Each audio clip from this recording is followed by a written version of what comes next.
Study channel nursing पाठशाला में आप सभी का बहुत बहुत स्वागत है।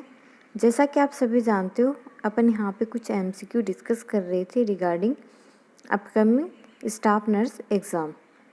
तो उसी सीरीज़ को आगे एक्सटेंड करते हुए कुछ important MCQ one liner question अपन यहाँ पे डिस्कस करेंगे, जो आने वाले कॉम्पिटिटिव एग्ज़ाम के लिए आपके लिए हेल्पफुल है।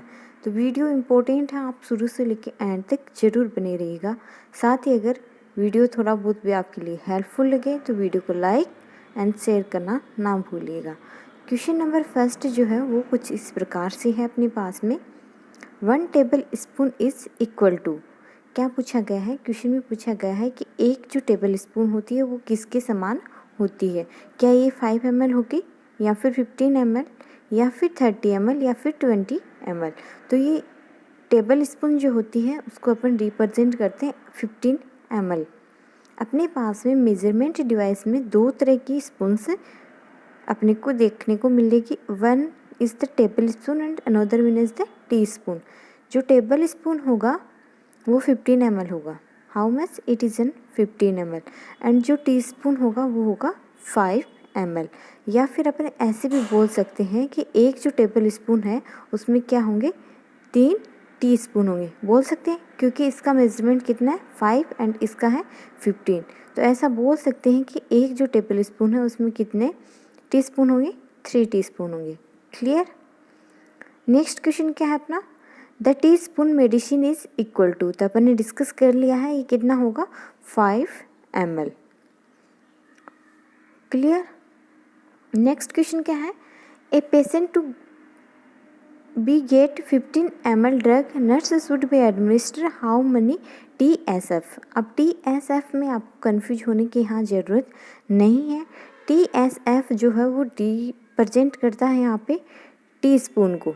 ओके, TSF जो है वो रिप्रेजेंट करता है यहाँ टी स्पून को, और जो टेबल स्पून है उसको कैपिटल T के थ्रू भी डिनोट कर सकता है एग्जामिनर। क्लियर? तो यहाँ पे क्वेश्चन में पूछा गया है कि आपको 15 ml ड्रग एडमिनिस्ट्रेशन करना है, तो आप कितनी टीस्पून यहाँ पे लोगे, कितनी टीस्पून लेंगे। अपन यहाँ पे पहले भी डिस्कस कर चुके हैं कि एक टेबल स्पून में 3 टीस्पून आती हैं, तो अपने को ऑप्शन सी को यहाँ करेक्ट कर देना है कि अपन 3 TSF यहाँ पे लेंगे, ताकि अपनी जो ड्रग की क्वान्टिटी है वो सेम 15 ml अपने को मिल सके। नेक्स्ट क्वेश्चन है, 5 teaspoon is equal to how many ml। यहाँ पे क्वेश्चन में पूछा गया है कि 5 टी स्पून कितने ml के इक्विवेलेंट होगी। तो 5 को अपन मल्टीप्लाई किससे करेंगे, 5 से। क्यों करेंगे यहाँ पे 5 को 5 से मल्टीप्लाई? क्योंकि एक टी स्पून कितनी होती है 5 ml की, और अपने को कितने के बारे में पूछा गया है, 5 टीस्पून के बारे में पूछा गया है। तो 5 को 5 से मल्टीप्लाई करके अपने पास में ऑप्शन क्या आएगा, ऑप्शन बी 25 ml होगा। ओके, वन लाइनर क्वेश्चन है, इजी क्वेश्चन है बट इम्पोर्टेंट क्वेश्चन है। जब आप ड्रग कैलकुलेशन करोगे इस टाइम पे ये आपके लिए हेल्पफुल रहेंगे। नेक्स्ट क्वेश्चन है, 1 TSF is equal to how many drops. अब यहाँ पे ड्रॉप्स फैक्टर के बारे में पूछ लिया, तो ड्रॉप कितनी होगी एक TSF में, TSP में 60 ड्रॉप आपने को देखने को मिलेगी। अप्रोक्सीमेटली 60 to 80 ड्रॉप यहाँ पे देखने को मिल सकती है, बट यहाँ अकॉर्डिंग टू ऑप्शन अपना ऑप्शन बी को करेक्ट करेंगे। 60 ड्रॉप आपको एक TSP यानी टेबल स्पून में मिलेगी, क्योंकि अपन ने डिस्कस किया था कि जो 1 ml होता है इसमें मैक्रो ड्रॉपर से अपन बात करें तो 15 ड्रॉप बनती है। बात करें जब पीडियाट्रिक IV सेटअप ड्रॉपर से, तो वहाँ पे 1 ml में अप्रोक्सीमेटली 60 ड्रॉप बनेगी। तो यहाँ पे अपन 1 ml में अप्रोक्सीमेटली 10 to 15 ड्रॉप अपन माने, तो अपने पास में एक के TSP यानी कि जो टेबल स्पून है उसमें कितना होगा 5 ml कंटेंट होगा, और 5 को 15 से मल्टीप्लाई करें तो 75 के अप्रोक्सीमेटली यहाँ पे आएगा। तो अप्रोक्सीमेटली 60 to 80 अपने पास में जो ड्रॉप है वो प्रेजेंट रहती है एक टीस्पून में। क्लियर? तो यहाँ पे ऑप्शन बी है वो इस प्रकार से अपना क्लियर हो जाएगा। समझ आया? नेक्स्ट क्वेश्चन अपने पास में क्या है, route of administration by which drug reach the joint directly. ऐसा कौन सा रूट है ड्रग एडमिनिस्ट्रेशन का जिससे अपन क्या है जो ड्रग है वो डायरेक्टली जॉइंट में इंजेक्ट कर सकते हैं। क्या आप इंट्रा आर्टिकुलर के थ्रू करोगे, आईवी ड्रग एडमिनिस्ट्रेशन करोगे, इंट्राथिकल करोगे या फिर इंट्रा आर्टेरियल करोगे।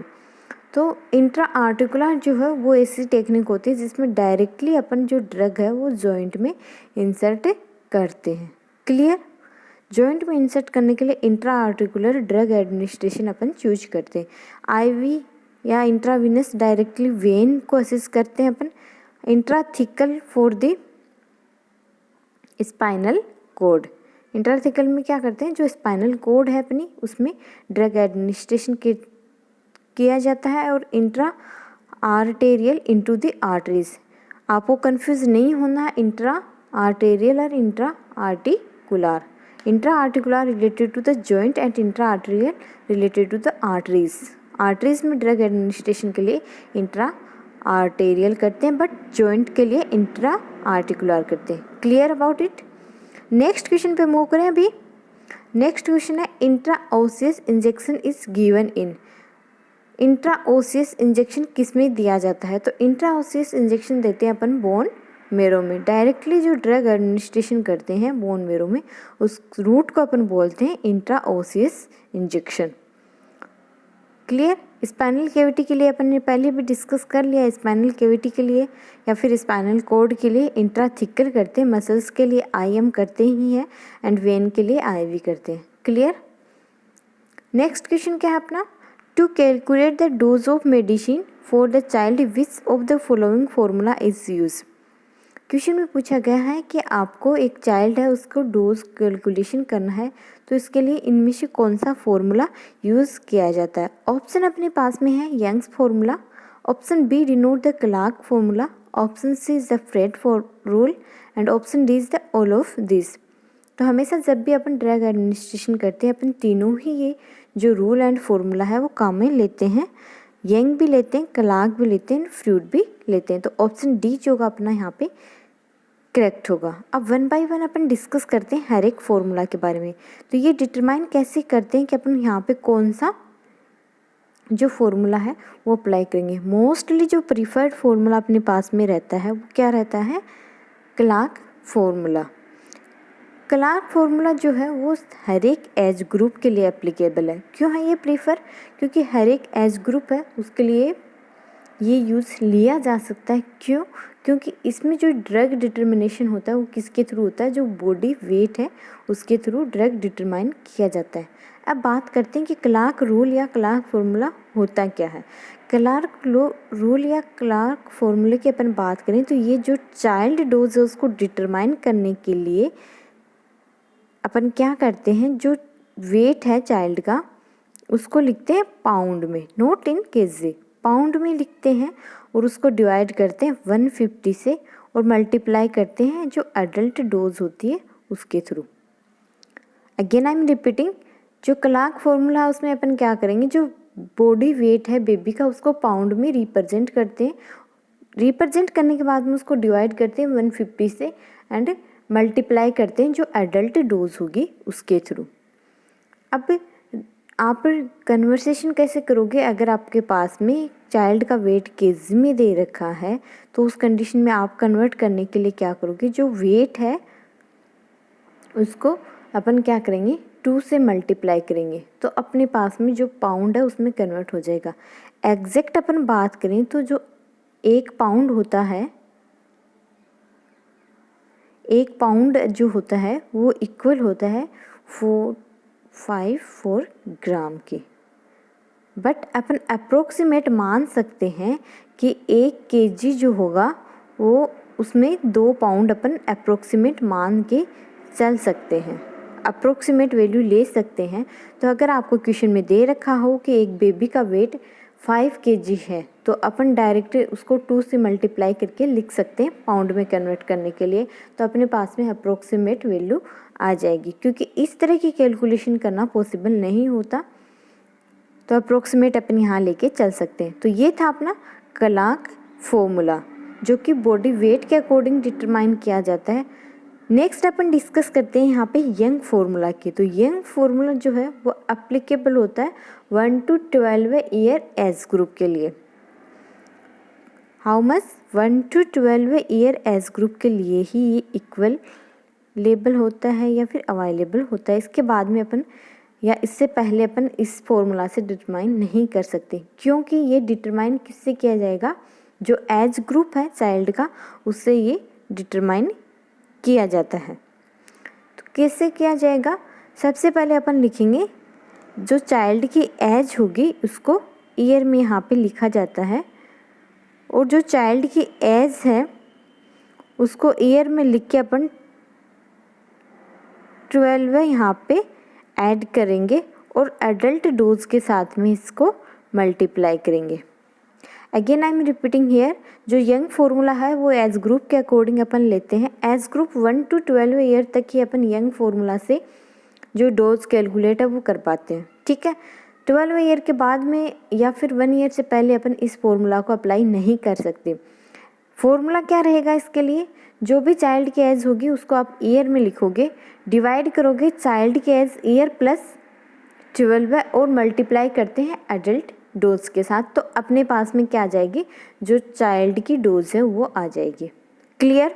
2 फॉर्मूले डिस्कस हो चुके हैं अभी तक अपन ने। नेक्स्ट अपने पास में है Clark Fried formula. Third one क्या होगा? Fried formula. जो फ्रेड फॉर्मूला है वो अप्लीकेबल होता है less than 1 year. Less than 1 year तक के जो बेबी हैं उनमें अपन फ्रेड फॉर्मूला अप्लाई कर सकते हैं। इसको भी अप्लाई करने के लिए अपने को क्या करना होगा? एज जो ग्रुप जो है चाइल्ड का उसके थ्रू डिटरमाइन करते हैं। सबसे पहले अपने को चाहिए age of child but not in year. यहाँ पे क्या होगा? मंथ।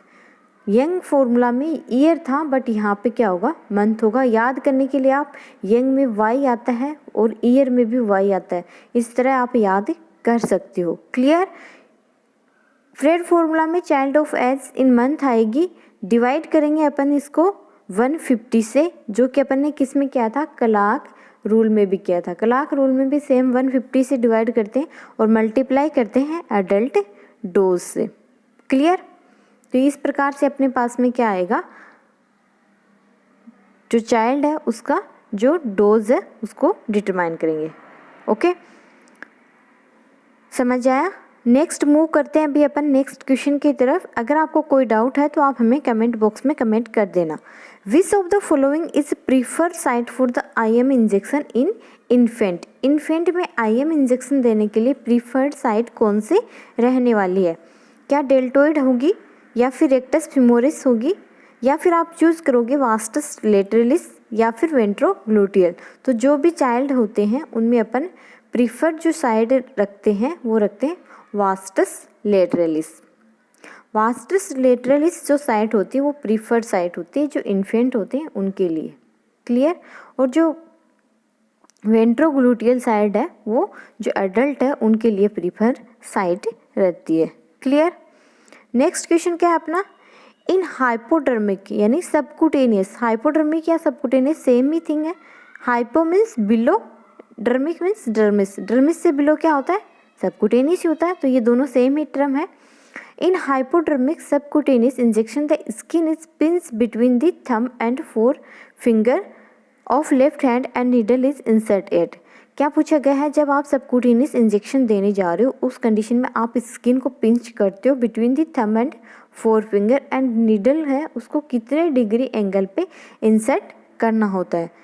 ऑप्शन ए है 45 degree, option B 5 to 10 degree, option C is the 40 degree and option D is the 90 degree. तो ये जो इंसर्शन ऑफ द नीडल है, एंगल एंड नीडल की साइज है वो डिपेंड करता है क्लाइंट के एज ग्रुप पे, उसके साथ डिपेंड करता है क्लाइंट की फिजिकल स्टेटस पे कि क्लाइंट ओबेज है या फिर लीन है। अगर एवरेज क्लाइंट है, लीन है या फिर एवरेज क्लाइंट है तो उस कंडीशन में अपन जो नीडल है उसको इंसर्ट करते हैं सबकुटेनियस के लिए अप्रोक्सीमेट 45 डिग्री के एंगल पे, और जो नीडल है उसकी साइज जो रखेंगे वो 3/4 इंच रखेंगे। क्लियर। बट अपने पास में क्लाइंट अगर ओबेस है, उस कंडीशन में अपन जो नीडल है वो इंसर्ट करेंगे 90 डिग्री एंगल पे एंड नीडल की साइज़ भी यहाँ चेंज होगी। क्या होगा, 5/8 इंच की नीडल अपन यहाँ पे काम में लेंगे सबक्यूटेनियस इंजेक्शन देने के लिए। तो यहाँ पे अपन अपने पास में दोनों ही ऑप्शन है, ऑप्शन ए 45 है और ऑप्शन डी इज़ द 90 है। और क्लाइंट का किसी भी तरह का यहाँ पे ओबेस है कि थिन है, इस तरह से उसने डिटरमाइन नहीं किया, तो अपन क्या करेंगे यहाँ पे डायरेक्टली जो एवरेज क्लाइंट मान के चलेंगे एंड 45 डिग्री पे एंगल पे इंसर्ट कर देंगे। बट अगर ओबेस क्लाइंट के बारे में अगर अपने को पूछा जाता तो अपन 90 डिग्री एंड 5/8 इंच की नीडल यहाँ पे इंसर्ट करते। क्लियर। तो दोनों कॉन्सेप्ट क्लियर हो गए, degree of administration and inch usages, inch and needle size use for subcutaneous injection. Clear. Next question अपने पास में, identify the correct angle of injection for different parenteral root.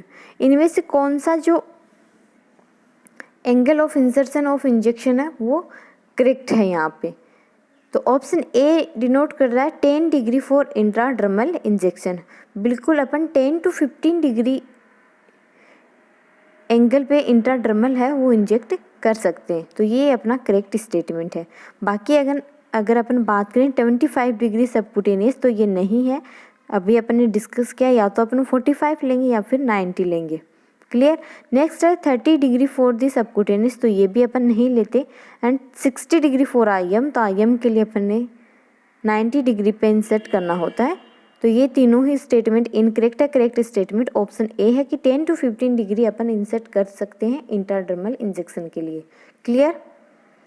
Next question है, patient with order of NPO can be given. एक patient है वो NPO के साथ में है, तो आप क्या दे सकते हो क्लाइंट को।